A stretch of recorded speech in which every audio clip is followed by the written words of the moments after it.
Bonjour à toutes et à tous. Allez, aujourd'hui on va voir le montage du petit Kiro Buzzer.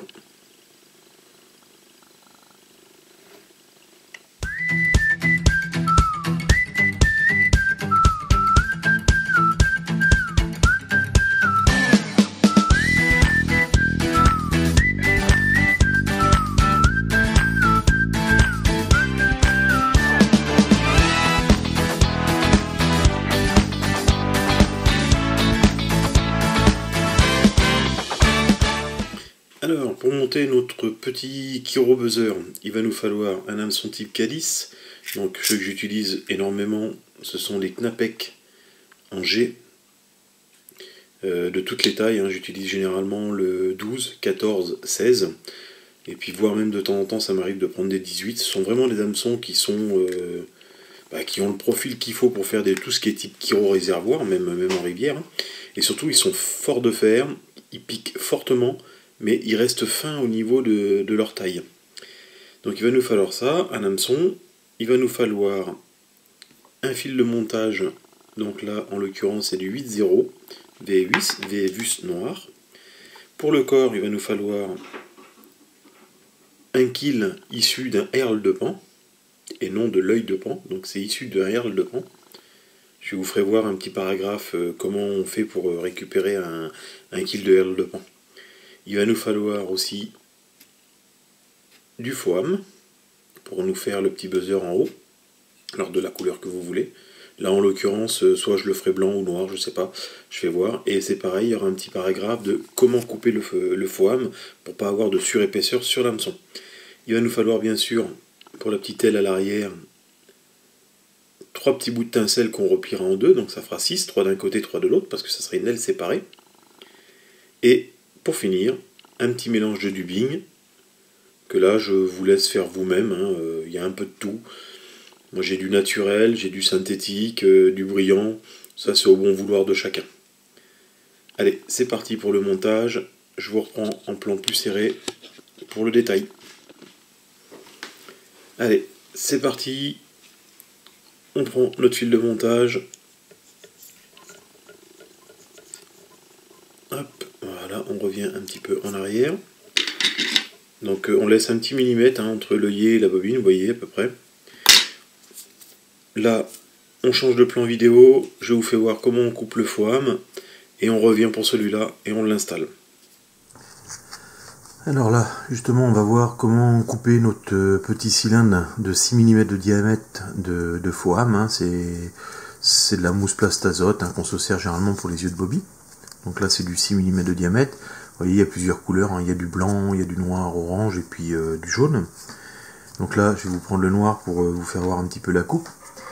Donc pour pouvoir couper et puis installer que ça fasse pas de surépaisseur sur l'hameçon, on va lui faire une coupe à 45 degrés. Voilà, comme ceci. Alors là, on va pas la couper à ras ici, parce qu'il va nous falloir laisser de la hauteur au-dessus. Donc on va descendre un petit peu, on va laisser, je sais pas, 5 mm par exemple. Et on va couper à 45. Tac, là je coupe. Je récupère mon petit bout de foam. Et vous voyez, le fait d'avoir coupé en biseau, donc on placera la partie la plus longue sur l'hameçon. Et quand on va écraser avec le fil de montage, on ne fera pas de surépaisseur et on créera un corps conique. Allez, on se retrouve à l'étau et je vous l'installe. Donc voilà, notre foam a été coupé, comme vous avez pu voir, le biseau est là. Donc ce qu'on va faire, on va placer notre foam comme ceci et le biseau de ce sens-là, pardon. Et là, on va commencer à être juste à la base du biseau et on va serrer tranquillement en revenant vers l'arrière.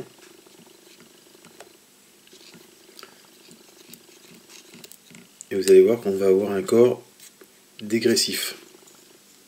Et vous avez vu d'entrée, notre foam, ça nous l'a redressé à la position qu'il nous faut bien sûr pour le montage. Si vous voyez qu'on est encore un petit peu trop loin de l'œillet, vous pouvez le reprendre, hein, et aller le resserrer un peu plus. Voilà, là je le redresse un petit peu. Et là, on va former notre corps conique en écrasant bien tout le foam pour qu'on ait un corps régulier.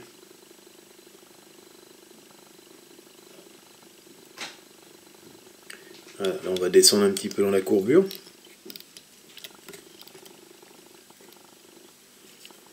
Comme ceci. Là je vais remonter un petit peu mon hameçon.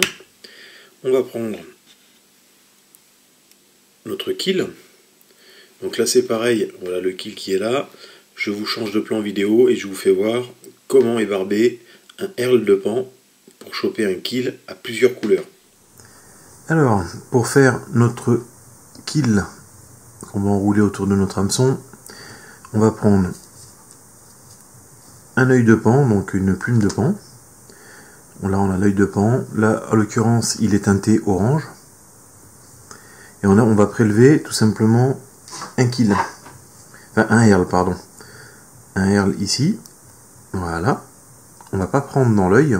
Alors chez Polish Kill, vous allez voir que les quilles que vous avez chez Polish Kill, ils sont issus de l'œil de pan.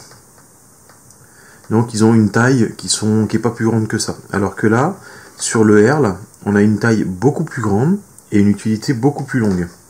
Mais attention, le herle de pan est plus raide et plus dur et il n'a pas du tout les mêmes couleurs qu'un Polish Kill. Ils ont vraiment deux utilités bien différentes. Donc là, quand on a prélevé notre herle, on prend entre les doigts et hop, on retire toutes les barbules qu'il y a dessus, comme ceci. Vous voyez, même moi qui n'ai pas d'ongles, on y arrive assez facilement.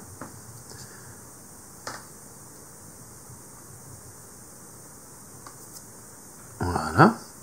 Donc là, si je continue un petit peu plus haut, vous voyez, on a une partie large et une partie fine.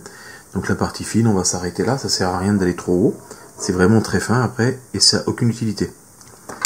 Donc là, on va récupérer notre herle de pan, bien le nettoyer. Voilà, bien le repasser entre les doigts. Et vous allez voir que les deux couleurs que j'ai sur le buzzer, comme on peut le voir, c'est le kill qui fait que c'est les deux couleurs. Là, on le voit bien. Il y a une couleur blanchâtre qui est devant et une couleur noire qui est derrière. Et c'est ce qui fait que ça nous donne un bicouleur sur le corps du buzzer. Allez hop, c'est parti, on va l'installer. On retourne à l'étau. Alors là, on vient de finir de voir comment réaliser un kill avec un herle de pan.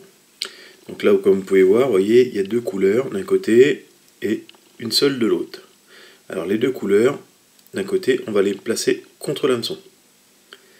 Mais avant tout, vous voyez, je vais humecter mes doigts et passer sur le kill pour lui donner un petit peu plus de souplesse et le rehumidifier un petit peu.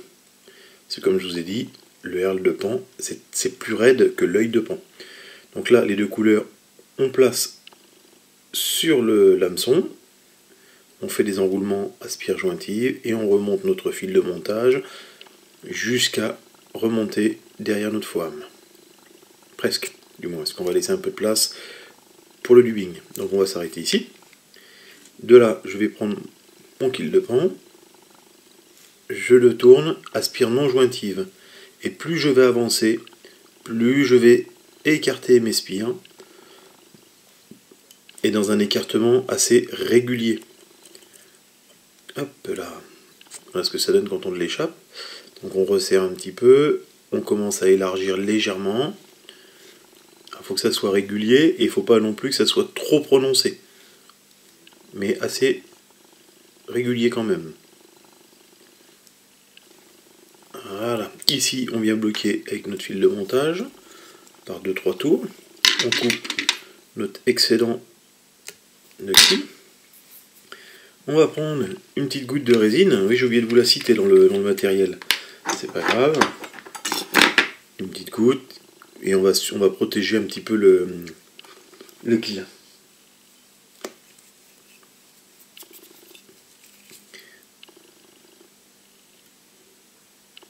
Hop. Donc on vient placer cette petite goutte sur le dessus.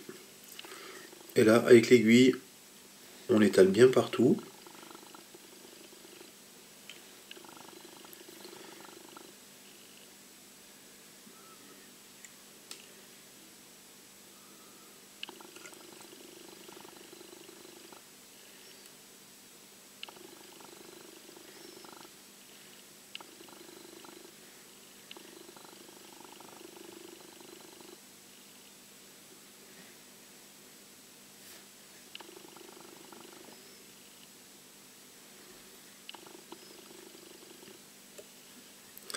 Voilà, donc là on a bien étalé, j'ai viré un petit peu l'excédent, et là je sèche au laser.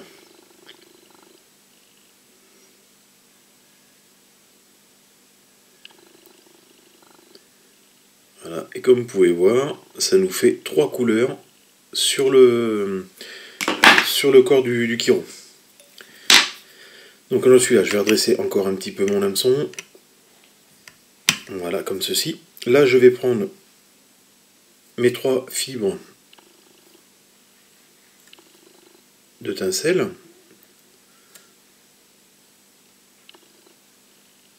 Hop là, que je viens bloquer un petit peu en arrière, mais sur le côté. Voilà, ici, je rabats mes fibres. Hop là, sur l'autre face, que je viens bloquer avec mon fil de montage, bien sûr. Et c'est pareil que je mets sur le côté, comme ceci, histoire de vous former une aile. Ça va vous donner ça. Là, je sécurise par 3-4 tours de montage, je coupe mon excédent de fibres. Et là, au niveau de la courbure, je vais prendre toutes mes fibres et je vais couper ici, là, au niveau de la courbure de mon hameçon. Voilà. Et là, je vais écarter mes 3 brins d'un côté, mes 3 brins de l'autre, et je vais les frictionner un petit peu, voilà, pour que ça donne un mélange. Voilà, vous voyez que ça les fasse un petit peu en pagaille. Ça donnera un petit peu plus de portance sur l'eau. Et si vous voyez qu'ils sont revenus dans le montage, dans ce cas-là, vous prenez l'aiguille, hein, puis hop, vous les détorsadez. Donc là, on va bien sécuriser le tout, on revient vers l'arrière, et là on va prendre un petit peu de poids. Hop. On va prendre notre dubbing, et là comme d'habitude, on l'enroule au plus fin pour finir au plus épais. Et là c'est parti, mais là, comme le dubbing est assez raide parce qu'il y en a plusieurs de mélangés, il n'y a pas qu'un seul dubbing, à chaque fois je tire dessus et je le revrille. Voilà, après avoir fait un bon thorax assez épais, j'enlève tout l'excédent de mon dubbing. Je viens même couper les grandes fibres, même si après je vais repasser un coup de brosse, je viens les couper. Et là, je relève mon faux hame et je viens faire ma tête finale. Vous voyez, ça donne un angle à mon faux hame. Faux hame, je vais réussir à le dire.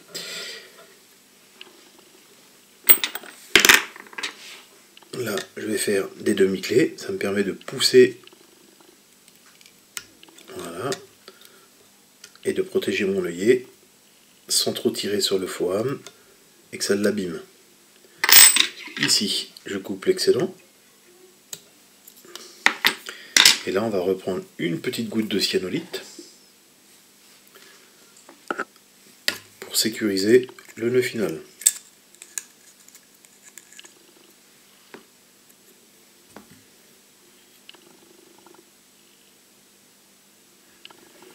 Comme ceci, et pareil devant.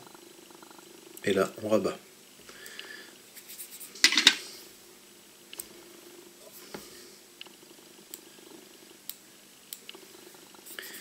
Si le faux hame est trop grand, vous prenez au bord de l'eau votre coupe-ongle et vous coupez. Parce que vous pouvez le faire au bord de l'eau aussi. Autrement, si vous trouvez qu'il est trop grand au montage, ici, alors généralement, vous allez voir, je laisse dépasser de allez, 4 mm, 5 mm grand maximum, vous voyez, comme ceci.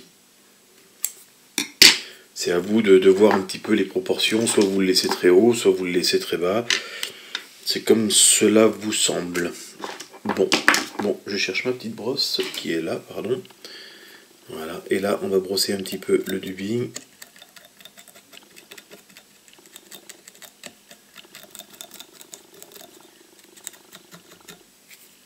Il faut que ça soit un peu touffu, mais ça sert à rien non plus d'avoir des poils extrêmement longs. Enfin, pour ma part, moi j'aime pas quand ça soit non plus... voilà, comme ceci, ça suffit amplement. Voilà, le petit Kiro Buzzer. Je vous souhaite à tous un très bon montage, un joyeux Noël et de bonnes fêtes. À bientôt.